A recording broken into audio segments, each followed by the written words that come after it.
Good day, Doc. Good day, classmate. Our topic for today is all about coping with adversity. So, first, what is coping? Coping have been put forth in the psychological literature. The most popular definition is a process of constantly changing cognitive and behavioral efforts to manage specific external and or internal demands or conflicts appraised as taxing or exceeding one's resources. Okay. Coping means it is where we are making strategies in order for us to make solutions to a conflict. For example, I as an volleyball player, there's a problem that I encounter situations. Example situation is I can't do some skills, especially skills like tossing a ball. Since high school, hindi ko sa tanan nga skills sa volleyball ang pinakanabudlayan ko is ang pagtoss ang ball. So for the meantime, ang ginhimo ko is practice lang gid nga practice. So through coping can help us to succeed kung diin man kita nabudlayan sa mga bagay para sa akon sa pagvolleyball. So coping is from the phrase coping, a process of constantly changing, may change. For example, sa una hindi ko kabalo, pero for the meantime nga sige practice nang nakabalo na ko magtoss ang ball. So let us move on to coping categories. There are two categories, the problem focused coping and the emotional focused coping. So let us first know the problem-focused coping. Okay. Problem-focused coping involves effort to alter or manage the problem that is causing the stress for the individual concerned. So ang problem-focused coping is naga-focus naman siya sa ang coping naga-focus sa problem. For example, ang problem ko is as an athlete, as a volleyball player, hindi ko kabalo magtoss. So, ang problem ko is hindi ko kabalo magtoss. So, pwede ko mabuta nga coping, example nga coping is time management. Pwede ko na siya magaan allotted time nga magpractice bala to improve that specific skills. So, ang emotion-focused coping naman is regulating the emotional responses to the problem that causes stress for the individual. Go-focus naman siya sa emotion. When, for example, ara ka na, in-game ka na, ga-doubt ka sa self mo nga, for example, hindi ko ni mahimo nga skills basi masala ko basi kigan ko ni sang akong coach basi ma-disappoint lang sila basi ang mga audience damo na judgment do arang ng lack of self-confidence. Through this coping, you can overcome that conflicts. For example, doing some meditation or relaxation. For example, in that game, ginakulbaan ka na. I-relax mo lang imo kaugalingon. Nga, ikalma mo. For example, ginakulbaan ka na. Kinanglan mo, ipakalmawon imo kaugalingon. And then, wishful thinking. For example, mamal ka Lord, please, uligi ko ba yung nga makaya ko lang ini nga skills, mahimo ko lang ni sa successfully. Okay, next, coping in sport. There is no single coping strategy that is effective in all situations. Athletes must learn a diverse set of problem and emotion-focused coping strategies to use in different situations and for different stress sources. We all know that as an athlete, we experience or we encounter some problems diverse problems in specific sports.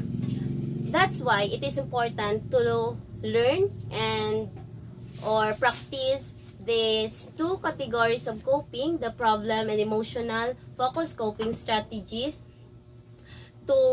in order for us to improve our skills and for the improvement of our performance. Okay, next, there are some coping strategies frequently used by an athlete. First is the task focus. For example, as an athlete or for example as a volleyball player, kung ga-practice ka mo, dapat ang focus mo is sa ina lang nga pag-practice.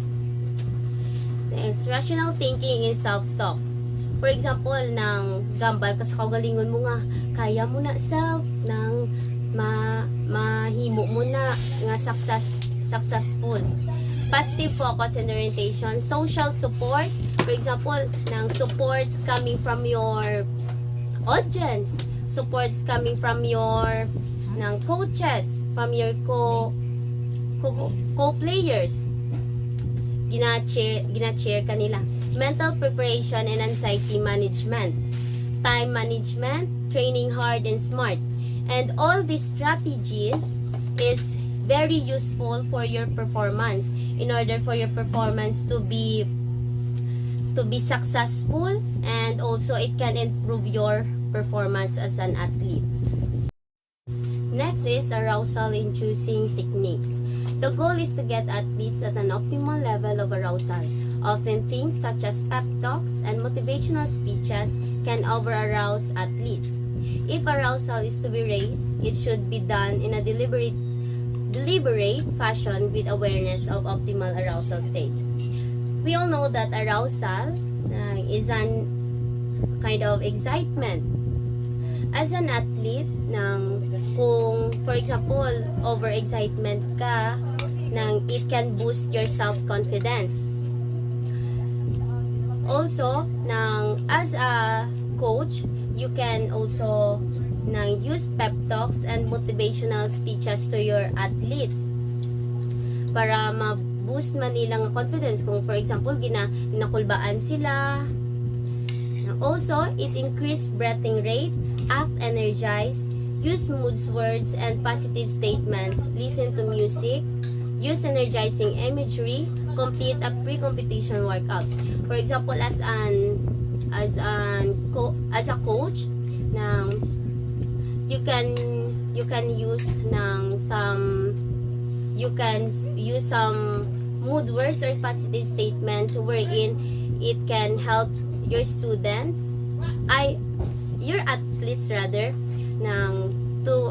especially ikaw man mismo nga coach, kinahanglan mo man mag-act nga energize ka kay kung luya kay mga athletes ma-influensyahan mo man na, mangluya man na sila, especially listen to music, relaxation, for example kinakulbaan nimo mga athletes, you can help them to relax in order for them to feel relaxed, and it can improve their performance. Okay, next is the pep talks. This is the guidelines for a coach successful pre-game talk. First is give them a plan. Okay, as a coach, before a game starts, you should give them a game plan in order for them to win or to perform the game well. If it is not applicable, you can use another strategy or another plan or techniques to claim a victory. Next is make them believe they can win. As a coach, make them believe they can win the game. Even though nabalaan mo nga ang kontra, as a coach, nabalaan mo ang kontra nga kusog or budlay sila perdihon,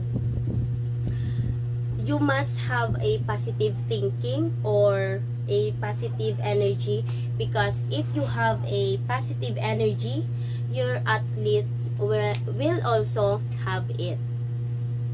The third is do not like. As a coach, never try to lie to your athletes because lying can cause negative consequences. I believe that me as an athlete, I believe that there is two kinds of lie. Two kinds of lie. Lie in the game and also do not teach your athletes to lie. First, do not lie in the game. Me as an athlete, syempre nakaginaman ko athlete and also nang naging trainee man ko sa mga athletes ko man. Syempre nakita ko man sa isa ka game nga as a coach nang biskan nabalaan mo nga hindi na to insakto ang ginhimo sang imo nga player sa pag ano to nga may na ano na siya na violate na siya nang you as a coach gin try mo Japon nga ipakigbato miski sala na in order for your team to gain a points. Do not teach your athletes to lie because nang in the future nga mga athletes mo himuon man na nila kung maging future coaches man sila or maging trainee man sila nang himuon man na nila sa hampang himuon man na nila sa ila mga athlete man nga mabinutig man. As a trainer or as a coach, you must be yourself because being yourself is the most important in the game. Kay tungod gapati ka sa imo capacity, gapati ka sa imo nga abilidad nga you can do well as a coach, you can train your athletes well and also nang it can kung nakita sa imo nga mga athletes nga positive imo thinking also nang sila man mismo maging confidence man na sila nga madaog sila confidence man na sila nga maging successful ila nga game. And last is use humor.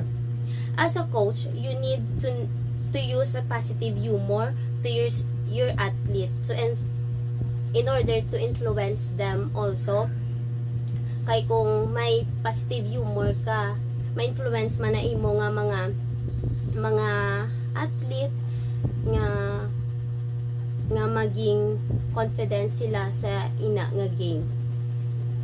And so all in all, all of these pep talks will help the athletes to do a successful skills, or in order for them to improve their skills, help them to success in order for the successful game.